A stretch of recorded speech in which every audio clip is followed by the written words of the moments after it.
about 1/8 of a mile. Everybody's got situated now. Comes Taylor, comes David.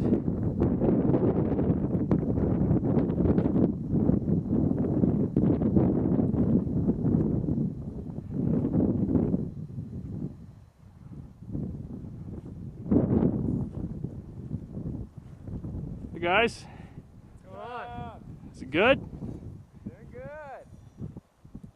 This is the deepest, fluffiest snow I've ever seen in my life. Indeed. It's gonna be tough going. That's true. Okay, so we've come maybe a mile, and I'm waiting for David and Taylor. It's about 20 degrees, got a pretty good wind, maybe 10-mile-an-hour wind, and we're right on the edge of the plateau. There was a lot of burn here 20 years ago, so the trees are pretty darn thick, as you can see. So we're gonna have to make it through this barrier, but it should clean up once we get back in there a little ways. We'll see. There might be too much burn, but we've got our skins on. Looks like we're sinking in about 8 inches. Got about 6 inches of fresh snow. Tell me. Well, we just whipped out the GPS to make sure we knew where we were. We've done some learning about where we were because we didn't start where we said where we were told we were starting. But now we know where we are, and kind of disappointingly slow progress.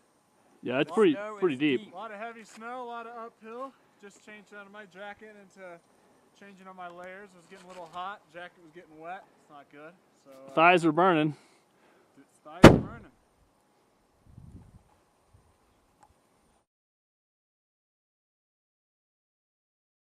Beautiful morning. It's cold. I'm anxious to see the official reading. This may be the coldest I've ever camped in the backcountry.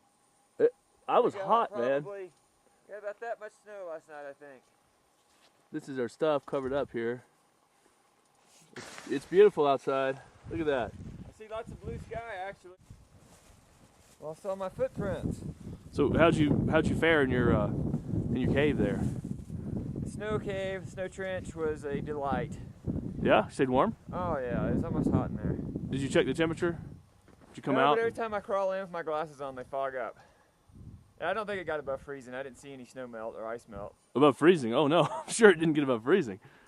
They will if you seal them up well. Oh, you're talking about your tent. Oh, okay. Your snow cave. Yeah. Look at that. And also look at this. It's a lot of snow. Show us how. Water doesn't start off as water. Water starts off as snow around here. Snow into the pot. Slowly, slowly, slowly turn it into water. This is the most fuel-intensive thing that we do, melting snow, because it takes a lot of energy to change the phase of water. And we got to do this basically twice a day, and it takes probably an hour each time. Got 2 stoves going. Got our pot parka, holds in the heat. What's the temperature, David? Well, we're just guessing, but I'm guessing somewhere around 5 degrees Fahrenheit. All right. But we'll get a thermometer out and see if we can get a better reading later. Taylor, what are you doing? Taylor, stick your head out for the camera. Good morning. Good morning, sir. Hot water's cooking. It's a beautiful morning.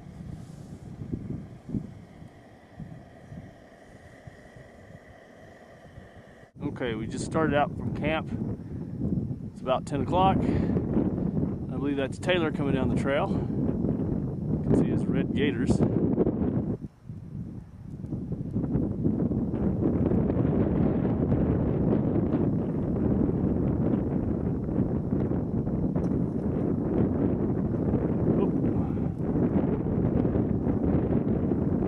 We're not making the best of time because the snow, even with pretty big flotation skis, I'm sinking down to my knees when I'm breaking snow. So it looks like we're in for about a 6 to 7 mile day maximum. Pretty much worn out after that. So I'm not sure if we'll make our goal, but we're gonna try. The goal is Mr. Bubbles. bubbling cauldron of hot water flowing into a small creek. You pretty much get lost there and soak forever.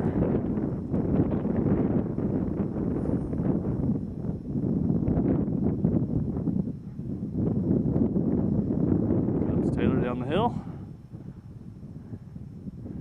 We're carrying about 45-pound packs.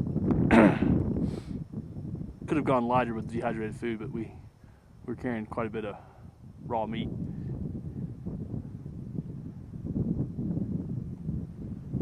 So you can see how deep the snow is. It's even the trail. It's been broken.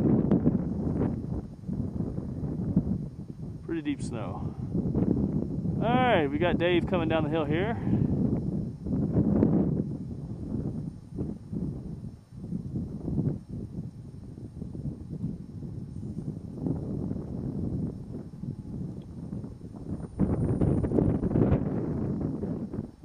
Beautiful day. Kind of windy. It's about 10 degrees Fahrenheit. There went Dave. Nice little chute.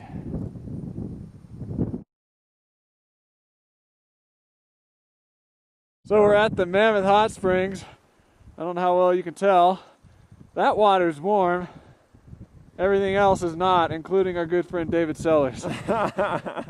In fact, I've prevailed upon Scott to get out his snow temperature thermometer to see exactly how much we should be suffering. And here it is. So it looks like we're about minus 10 Celsius. Well, heck, that's not cold. No, it's not that cold. I think the snow's kind of fluffy and a little bit wet, actually, but it's not freezing, so I know it's in the teens. So to give you an idea of how much snow fell last night, that was probably a 3-foot trench, don't know if you can see it, to that bag over there, which is now looks about 6 inches deep or so. We got dumped on in our little beta mid shelter here. And I think fun is had by all.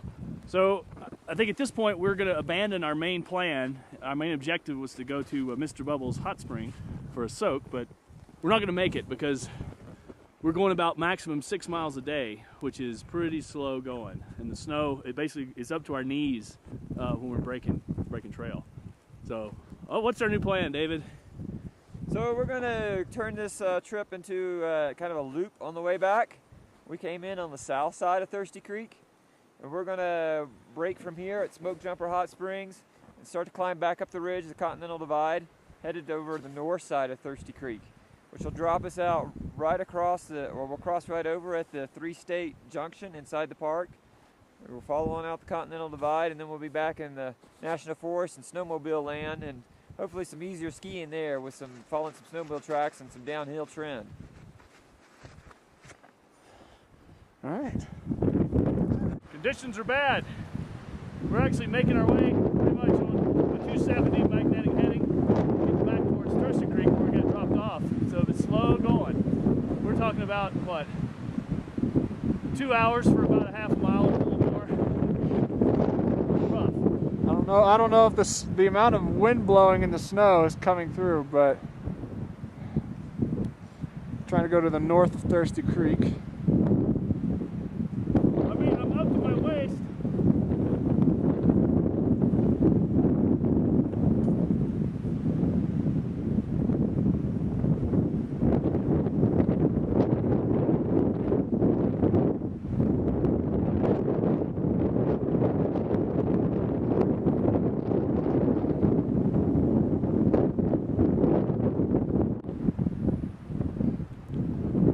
Tauntaun is dead. It's rough on Solo. Look at this. I mean, it's tough going. You can barely even make headway. The 40-pound pack doesn't help either.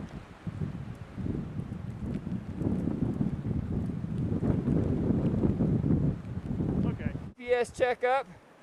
We're headed our way back over the top of the north side of the plateau.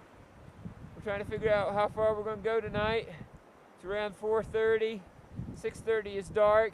It's nice to get some camp chores done before dark. Yes, sir. So we're kind of thinking about that. And we're just making sure we know where we're going. We actually travel by compass. We take a bearing which way we want to head next. Everybody's got a compass. Whoever's in front sets a path based on compass. And then every hour, a couple hours, we pull a GPS out, make sure we're going pretty much the way we want to go. So far, so good. Although the GPS has proven to be quite a luxury.